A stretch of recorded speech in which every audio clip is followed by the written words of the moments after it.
बडगाव तालुक्यातील घरकुलांच्या प्रश्नांकडे प्रशासनाचे दुर्लक्ष होत असल्याचा आरोप करत रिपाई आठवले गटच्या वतीने गटविकास अधिकारी के.बी. अंजने यांना निवेदन देण्यात आले। पात्र लाभार्थ्यांना घरकुल सर्वेक्षणातून डावलण्यात आल्याचा आरोप करत वंचित लाभार्थ्यांचा तातडीने समावेश करण्याची मागणी करण्यात आली।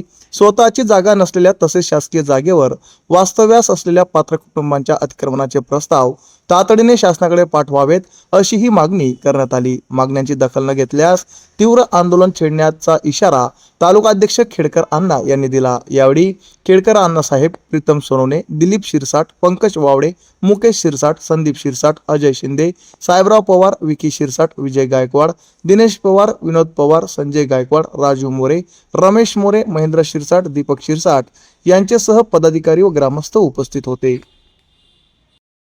आमच्या चॅनलला लाईक करा, सबस्क्राईब करा, बेल आयकॉनवर क्लिक करा आणि शेअर करायला विसरू नका।